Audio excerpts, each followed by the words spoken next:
Good morning, students. This is class 9. Today we are going to discuss on English literature, that is the first poem in your book, The Road Not Taken, written by Robert Frost. Previously I had a common period for both class 9th and 10th in which I discussed how a poem is structured. And in that period, if you remember, I talked about regular verse, a verse that has both rhyme and meter. This is written in the regular verse. We'll go to the poem directly, but before that, it's not very important for your CBSE class 9th exam or class 10th exam, that is knowing about the poet a lot. No, that's not important. But it is as well that you know a little about the biographical sketch of the poet Robert Frost, because he is a very famous poet, and also not really about famous, he is a great poet. When you read more about literature, you see that this poet has left an indelible mark in the scene of literature. So let us briefly look at a video that gives the main points about his life, right? First look at it. Four-time Pulitzer Prize-winning poet, Robert Frost was a national celebrity, famous for writing poems about rural life using American colloquial speech. While most people associate Robert Frost with New England, he was born in San Francisco on March 26, 1874, and he moved to New England at age 11 after the death of his father. Frost began writing poetry in high school, where he met his future wife, Eleanor White. He briefly attended Dartmouth, then went to Harvard in 1897, but left before graduating due to illness and his wife's pregnancy. While Frost was able to get a few poems published, he was unable to get a book published. So in 1912, he sold his farm and took his family to live in England, hoping to find better luck with publishers. Within a few months of arriving in England, Frost found a publisher for his poems. The first book, A Boy's Will, was reviewed rather quickly by none other than Ezra Pound, who gave it a very favorable review. Shortly after World War I broke out, Frost moved back to the United States and settled in Franconia, New Hampshire, where he wrote and began his long teaching career, starting off at Amherst College. Robert Frost was really the first bard on campus. He taught at various universities, Amherst, Michigan, Harvard, Dartmouth, Middlebury. He moved around a lot. He was in and out of universities, and as he used to call it, barding around. By the end of his career, Robert Frost was showered with honors. He received over 40 honorary degrees. He also received the Congressional Gold Medal and 4 Pulitzer Prizes. Robert Frost died in Boston, Massachusetts at the age of 89 on January 29, 1963. Poetic to the end, Frost's tombstone read, "I had a lover's quarrel with the world." Now, you see, I am not much impressed by these life sketches, because I don't bother about what the poet did in his real life. I am more interested in what he actually put in his writings. That Robert Frost got 4 Pulitzer Prizes, which is almost equivalent to Nobel Prize in literature, is a credit in itself, I know that. And some persons will tell you that this poem is about the road not taken, it is about choice in life. And he had a very crucial turning, not once but twice in his life. In 1912, he had to leave his old home, old lifestyle and leave for Europe. And within 2 years, he had to come back again to start anew. I don't know if these incidents had inspired him to write this poem. I am not interested in that.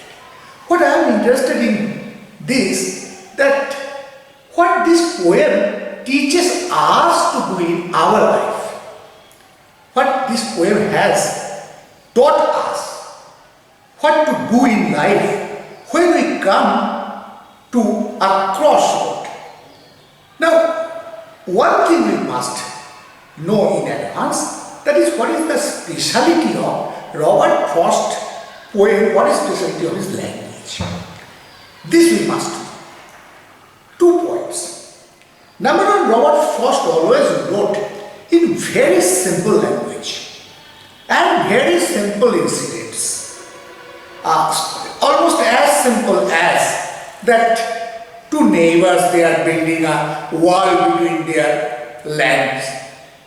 One person in a wood, he sees that 2 roads are diverging, which one to take. Very simple situations. One poem, you know, it's very famous, Stopping by the Woods on a Snowy Evening, because Jawaharlal Nehru, first Prime Minister, wrote it when he was, the night he was dying. He wrote, sketched it in his diary, it is said. It was about a person just enjoying a scenario of woodland on a snowy evening. Very simple happenings are described in Robert Frost's poem in simple language. But why then it is so great? It is great because it actually, through the simple images, simple pictures, simple words, it creates a symbol, powerful symbol for something greater. This word we must remember while reading Robert Frost's poetry, that is symbolism.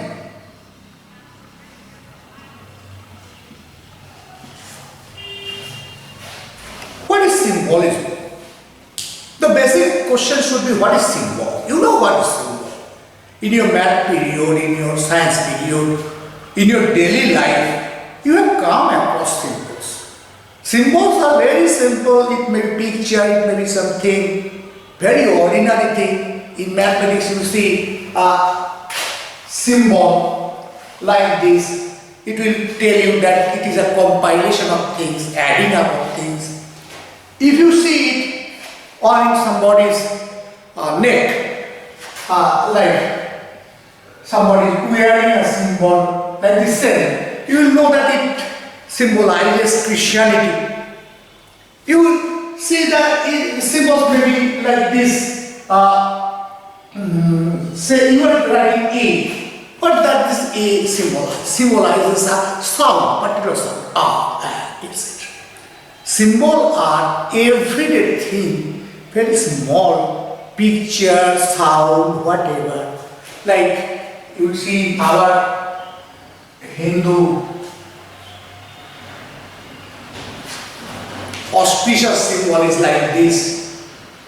Symbol is something simple, everyday picture, thing that denotes something greater, something out of common. Whenever we see a cross, we remember about Jesus Christ. Whenever we see, say, X, we know that in mathematics it stands for unknown quantity, like that. Now, what is symbolism?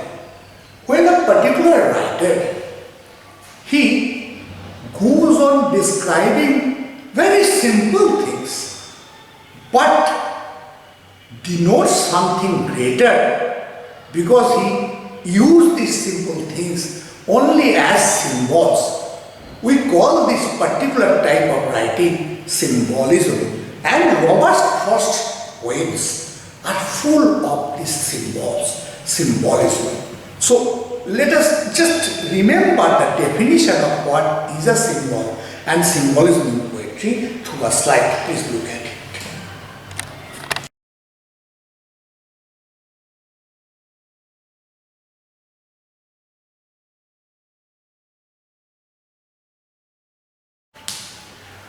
You see, in this poem, the main symbol is the road.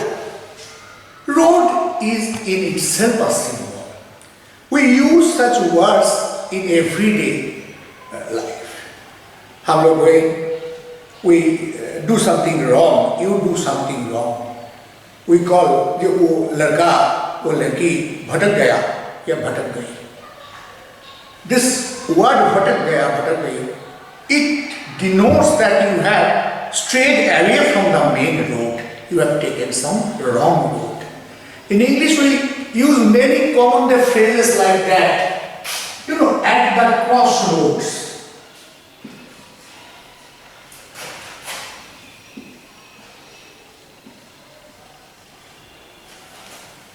You see what is this phrase? It is a phrase, it means at the crossroads means you are in front of such a situation where you have to take a major decision in your life. We are say that it is at the crossroads.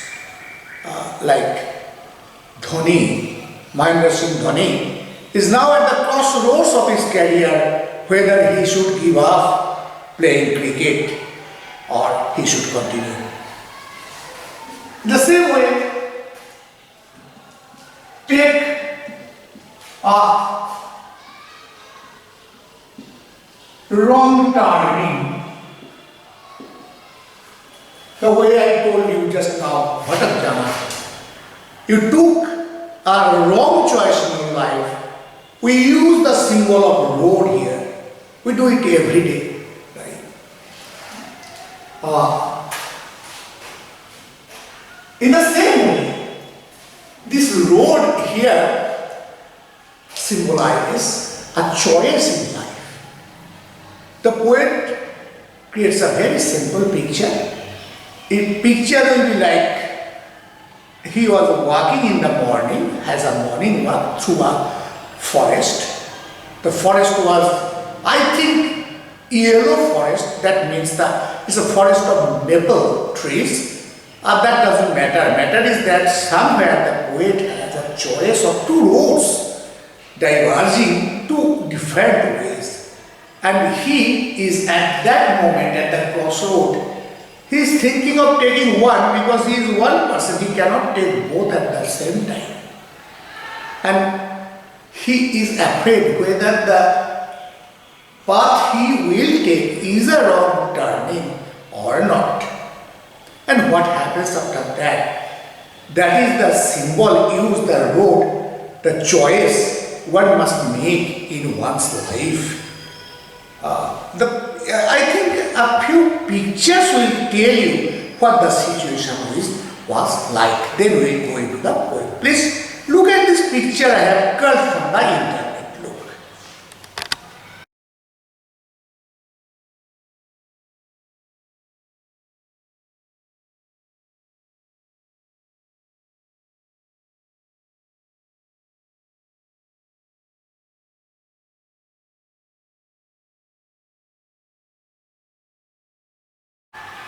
So if you have the poem ready, you keep it ready at hand. We'll go through the poem.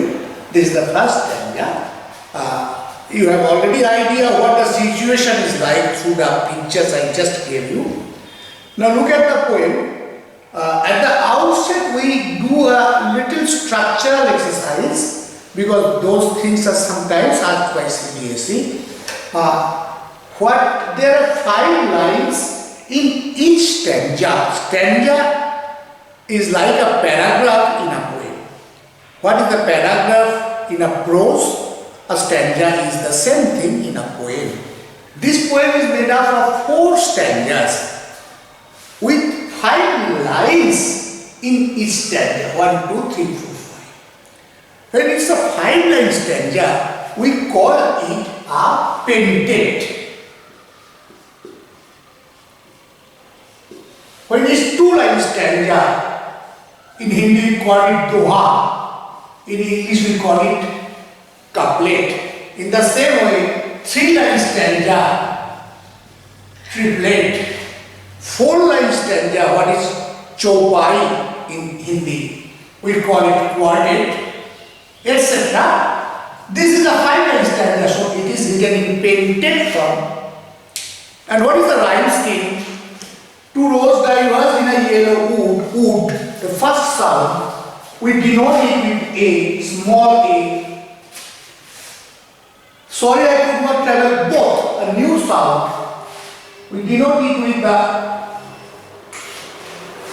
next small letter B. And we want to travel along a stood. The same sound A. As far as I could. Again A, and under growth. the sound B. So the rhyme scheme of each stanza goes like this: A, B, A, B.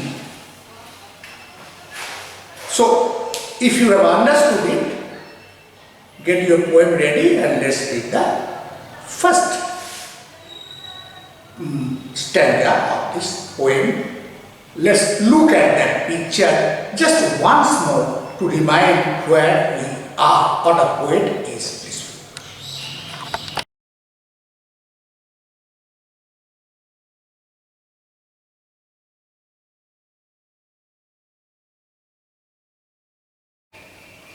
Two roads diverged. It went away from each other, converging and diverging. Two roads diverged in a wood, yellow wood. The wood with multicolored leaves. I'm sorry, I could not travel both and be one traveler. Since I am one traveler, I cannot travel both. For that I had to be two persons in one. That is not possible. Long I stood, so I was undecided. I stood at that crossroads and looked down any one of them, as far as I could, to where it bent in the undergrowth. Undergrowth is the small shrubs that grow, grass shrubs, small plants that grow underneath the big trees in a forest, dense forest, because they cannot grow tall. This road is lost somewhere, it has been bent, and to that end I looked from my own position as long as I could. This is the first stage, right?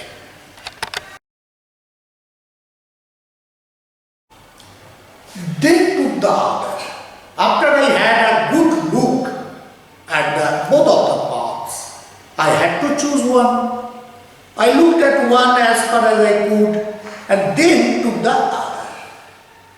And just as clear, both roads were looking just the same. It was not possible to deduct that one road will bring more justice in your life and one will become injustice. No, the both roads looked as clear, as just. And having perhaps a better claim, then why did I take the other road? It seems that it had a little better claim because it was grassy and wanted where it was travelled upon by a less number of people. A little number of people had walked on it before me. It looked almost the same, though as far as the passing of the persons, travellers, had one them really about the same. On the both roads, travellers had gone before me, but one looked a little less travelled upon than the other. One looked a little more adventurous, and that made me decide to take that one, not the one that many people had travelled before me. A few less people had travelled. I took that one for the sake of adventure's sake. You see, it's almost like I can give you an imagery. You know what bohoni is? Bohoni. It's a Hindi word. It is the first sale that any shopkeeper make in the morning. First sale of the day. It's very auspicious. And the English of bohoni is hand sale.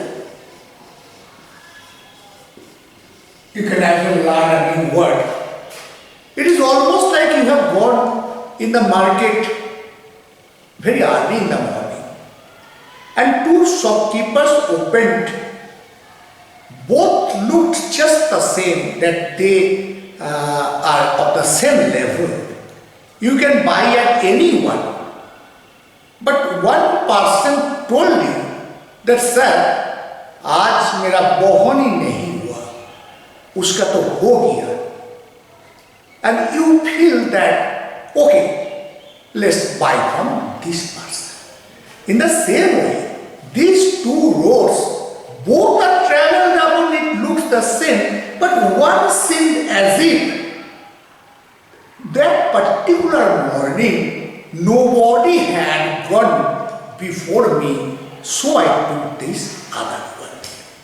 Now, what happened next? Look.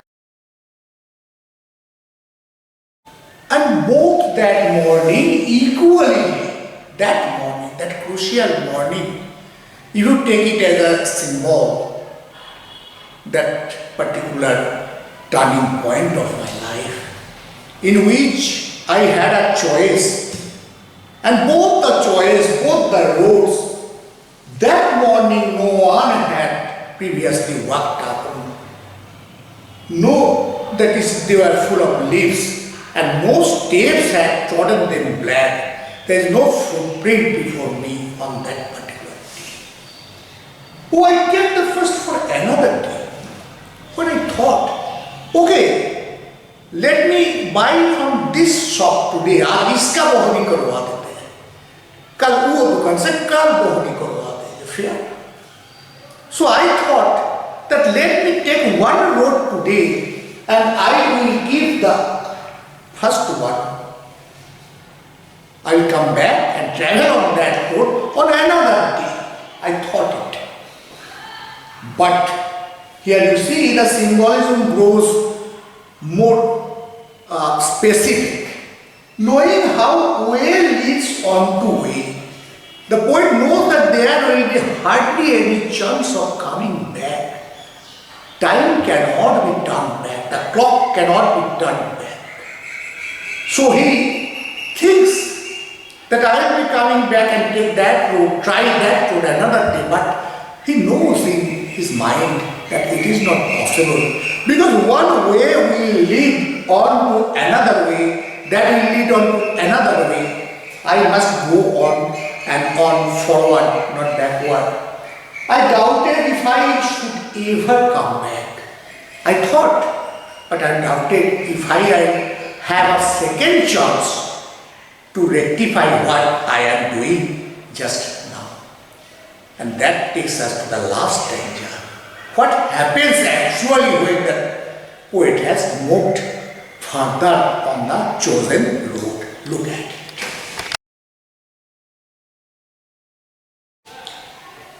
So this stanza is a little apart from the previous three stanzas in the time scale. This stanza shows us the poet, after traveling on his chosen road, a lot of time has elapsed. And now I shall be telling this with a sigh. Somewhere ages and ages hence means from now on. Someday, somewhere, I will stop for a moment in my life and try to look back and see and think if I had done the right thing at that long ago, on that point of time. I will have a sigh. Sigh does not really mean it's a sigh of grief. Maybe he is not sad, but he maybe for a minute he is fretting. Fretting means afsos. Maybe he is fretting a little. Does he explain to the persons who are around him at that time? They are asking, why did you take this road? How come you on this road? How did he explain? He explained that, well, it's very simple. Actually, two roads diverged in a wood in the morning. And I took the one less traveled by. I was young. I was a little adventurous in mind.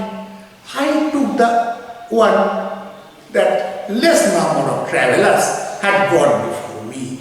And you see, after a long time, that made all the difference in my life. So this is the poem basically. What does it teach us? It does not matter why, when, how the poet has written it. But it is that why this poem is considered a great poem. Obviously, through very simple symbols, it has taught a very important truth to us over the generations. That's why this poem has stayed with us, stayed with all over the world. And also we think of teaching you at this age. Because you see, this poem is actually about choices. You, at your point of time in life, you are just facing and making choices. When you are very young people, we make the choices, important choices for you.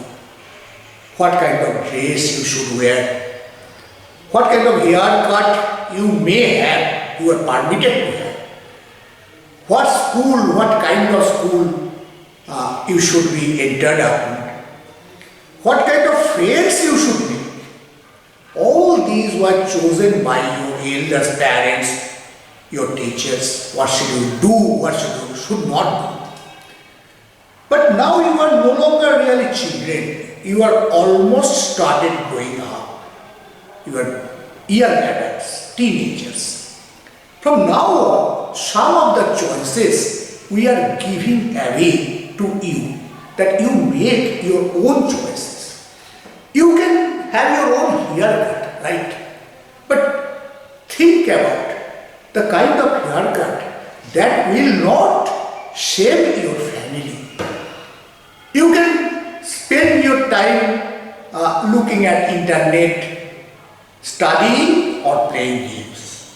But think of your future, what it will bring for you, and make the choice of how to spend time. You are being given more liberty to make your own choices, responsible choices. Very soon, after the 10 classes, you will have a more serious choice to make.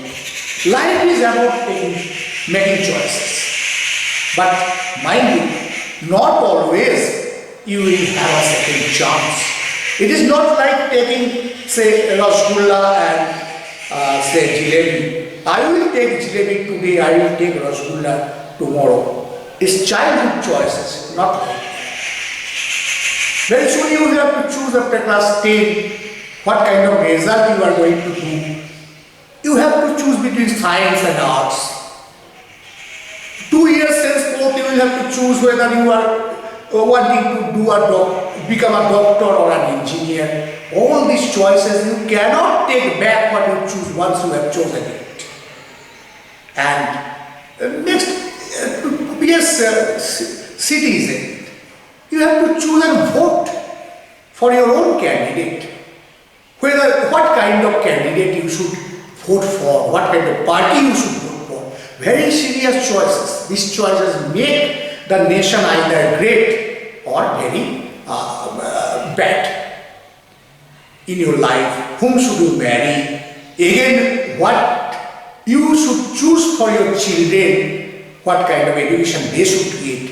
All these choices, very soon, all these choices you will have to make by yourself. And all these choices are very serious choices. You cannot come back and take it another way. Maybe whatever choice you make, be them good choices. But at the end of the life, almost when you are retired, when you are surrounded by your next generation, and they will ask what your childhood life, maybe you will be fretting a little.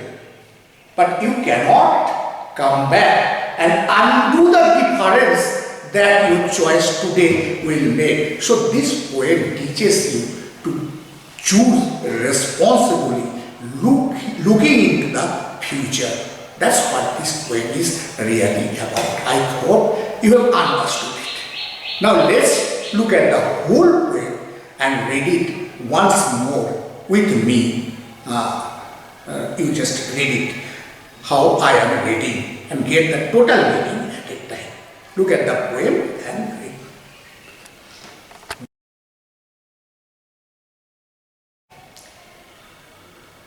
Two roads diverged in a wood. And sorry, I could not travel both and be one traveler. Long I stood and looked down one as far as I could to where it bent in the undergrowth, then to the other, and just as clear, and having perhaps a better claim because it was grassy and wanted wear, though as far that the passing there had warned them really about the same. And both that morning equally in leaves no step had trodden black. Oh, I kept the first for another day.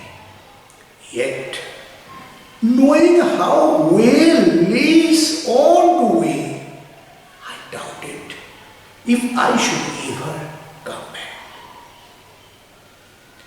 I shall be telling this with a sigh. Somewhere ages and ages lays, two roads diverged in a wood, and I took the one less traveled by, and that has made all the difference, and that has made all the difference. Here I will show you a very brief clip from the end of a very great movie. You can also watch the movie if it is possible for you. Name of the movie is Cust Abbey.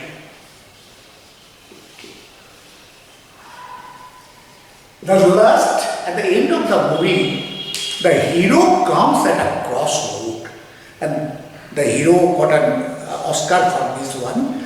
At the crossroad, I will show you the clip, so you will know what it is like to be at the crossroads. How does it feel? Which way you go? And let this poem also be a guideline for your coming adult life. Let's look at the clip. You see what it is like to be at the crossroads? We'll meet again in the next period. Till then, so long. Thank you.